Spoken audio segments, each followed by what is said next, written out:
War of realm खत्म हो चुका है। 10 रियासतों में अभी शांति छाई है।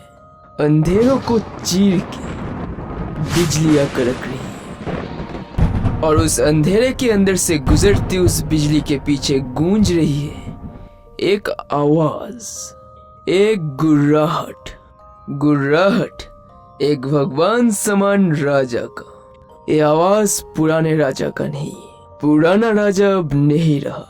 एक गुर्राहट है उस नए राजा का, जिसका हथौड़ा हर एक रियासतों को चीर के निकल रहा है और उसके पीछे पीछे गरजती उनकी गुर्राहट वनहाइम के स्वर्ग के ऊपर से उड़ान भर रही है।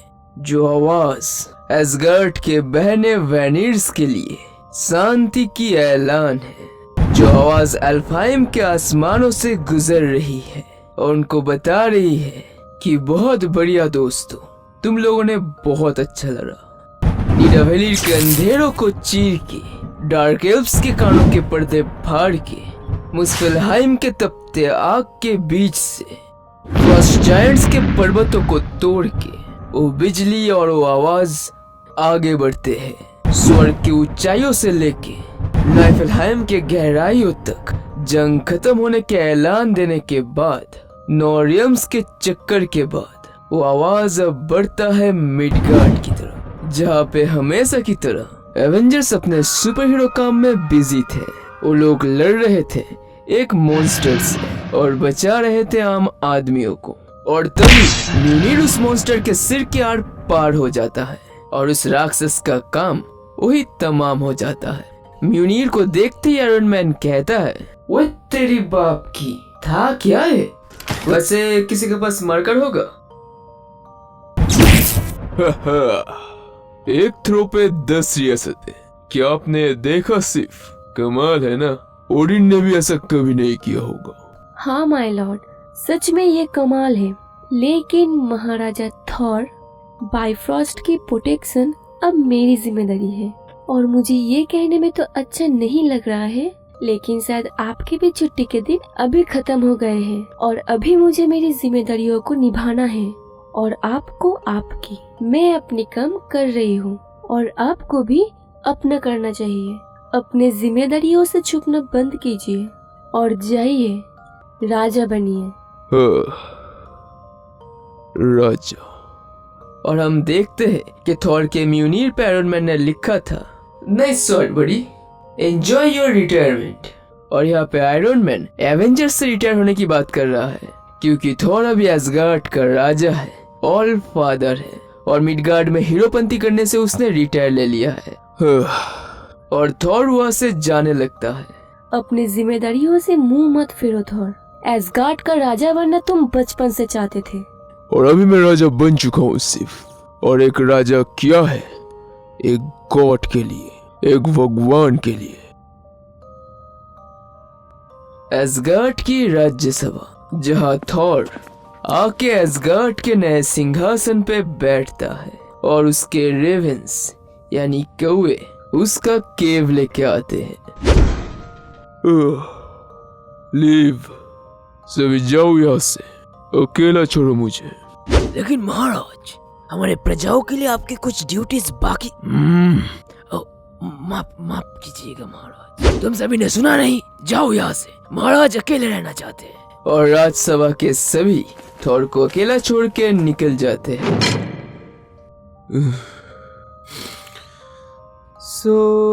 कैसा लग रहा है थॉर, पिताजी के सिंहासन पे बैठ के?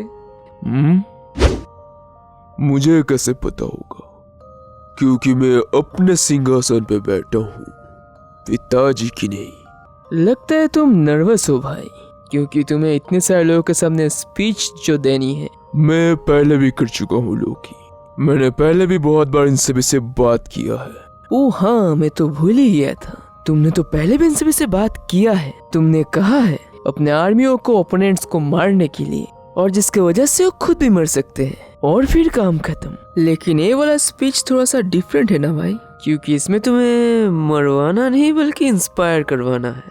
लोकी, the lord of frost giant, जरा बताओ तो क्या तुम्हें भूल गए हो कि किसी दूसरे रियासत पे आके तुम्हें उस रियासत के राजा के सामने अपने सिर झुका के प्रणाम करना चाहिए।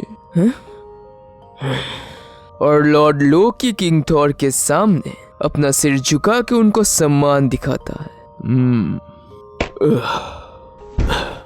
अब मुझे अकेला छोड़ो लोकी, और अगर अगली बार तुम मेरे बिना अनुमति के मेरे रियासत में घुसे तो मेरे पास 2 कौवे हैं जिनको तुम्हारे आंखों को नोच के उनसे खेलने में बड़ा मजा आएगा। ये दिन के दिन भारी होते जा रहा है ना भाई। म्यूनिर, ये तुम्हारे लिए दिन के दिन भारी हो रहा है।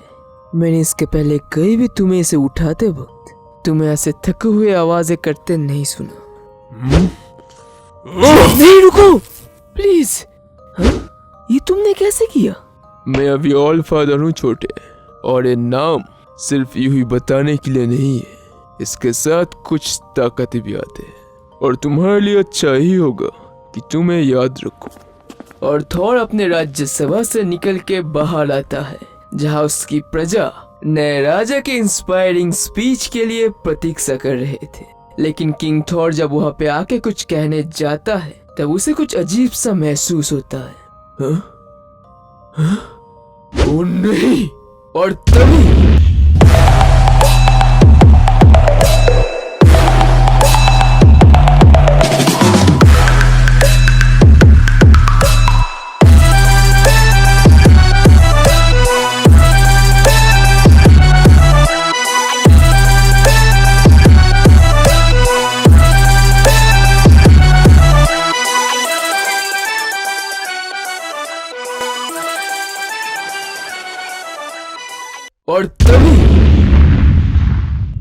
आसमान से कुछ गिरता है। गैलेक्टस, तुम्हारी हिम्मत कैसे हुई मेरी रियासत पे आने की? रुको रुको थॉर, मैं यहाँ लड़ने नहीं आया, मैं यहाँ पे मदद के लिए आया हूँ, जो सिर्फ तुम्हें कर सकते हो, क्योंकि ब्लैक विंटर आ रहा है। और इतना कहते ही गैलेक्टस बेहोश हो जाता है और कुछ दिनों तक बेहोश रहता है।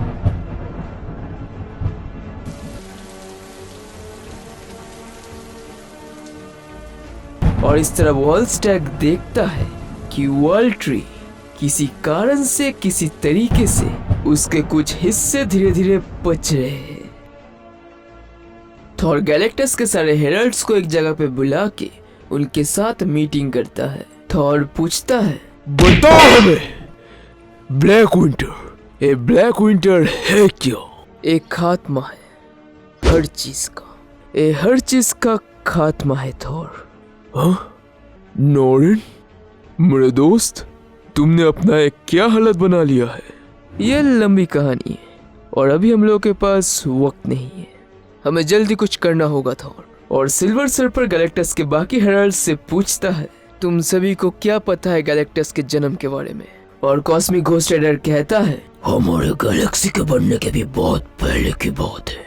वो पहले गैलेन था जो प्लेनेट टॉ में रहता था, लेकिन एक अनजान दुर्घटना ने उसके यूनिवर्स को तबाह कर दिया, और वही अकेला था जो इस तबाही से बच पाया था, जो ट्रांसफॉर्म होके बना गैलेक्टस। नहीं, कोई अनजान दुर्घटना नहीं, वो था the blight storm, the star plague, the rod blizzard. नाम अनेक लेकिन सच्चाई एक सच्ची अंत, हर चीज का खात्मा, द ब्लैक विंटर। लेकिन हम लोग उसे रोकेंगे कैसे? हम नहीं रोक सकते।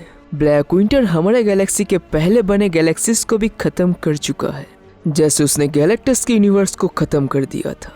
जैसे गैलेक्टस प्लैनेट्स को खाता है, उनकी एनर्जीज को कंज्यूम करता है, वैसे ही ब्लैक विंटर रियलिटी को खाता है। जैसे गैलेक्टस प्लैनेट्स को निगलने आता है, वैसे ही ब्लैक विंटर आता है रियलिटी के लिए। और बस एक ही शख्स है जो ब्लैक विंटर से बच चुका है, और वो है गैलेक्टस, और वो भी दो बार। एक बार सदियों पहले जब वो एक आम आदमी गैलेन था, और दूसरी बार बस कुछ हफ्ते पहले वो बस किसी तरीके से एक पतली गली से निकल के एसगार्ड में आ गिरा, और बस वही है जो ब्लैक विंटर से दोबारा भिड़ सकता है।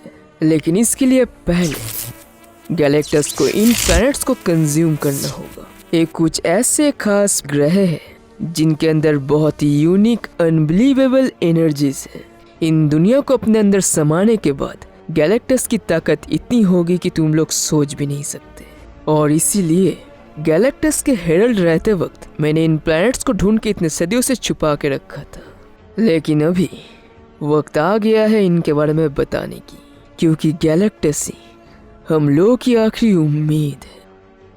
और ये सब सुनकर सारे हेरल्ड परेशान हो जाते हैं कि गैलेक्टस और वो भी पावर्स के साथ। ओ माय गॉड, तो फिर इस बार उसका हेरल्ड कौन बनेगा? और सिल्वर सर्फर कहता है कि मैं बनूंगा। इस जर्नी में गैलेक्टस का हेरल्ड मैं बनूंगा। या अच्छी बात है, लेकिन तुम अकेले नहीं जाओगे दोस्त, तुम्हारे साथ मैं भी जाऊंगा।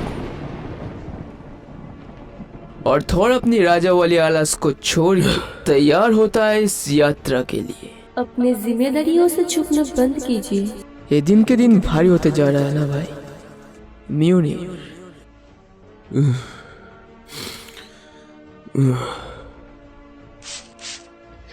और थोर को फिर से अपने जिम्मेदारियों का एहसास होता है।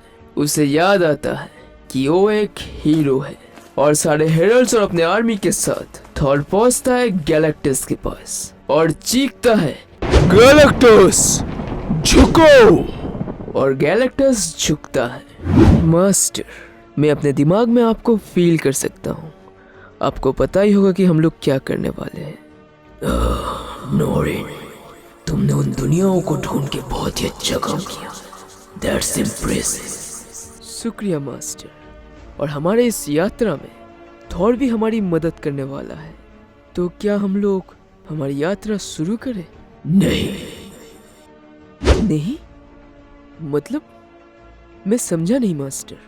The Frost, the star plague, black winter, ये कोई एक शख्स नहीं है।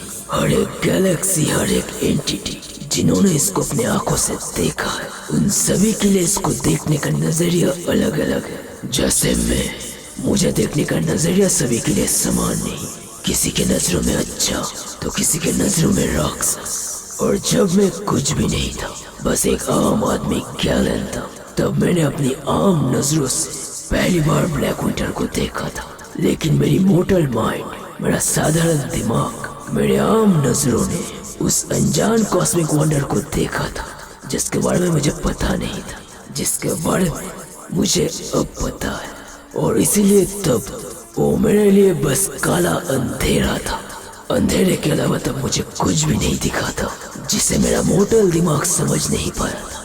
लेकिन कुछ हफ्ते पहले मैंने उसे दोबारा देखा, और इस बार मैंने अपने कॉस्मिक नजरों से मैंने वो देखा जो मुझे देखना चाहिए था। मैंने अपनी मौत देखी, मेरा असली खात्मा। और मैंने क्या देखा तुम्हें पता है नोरिन? मैंने थोर को देखा। नहीं! थोर नहीं! रुक जाओ गोल्डस्टर, ये एनर्जी तुमको मार देगी। अगर तुम मेरे मौत हो थंडर गॉड, तो हम दोनों मिलके पहले ब्लैक विंटर को खत्म करेंगे। और जब हम लोग का काम हो जाएगा, तब मैं तुम्हें अपने ही पास रखूंगा। लेकिन तब तक के लिए जागो, जागो, हेरल्ड ऑफ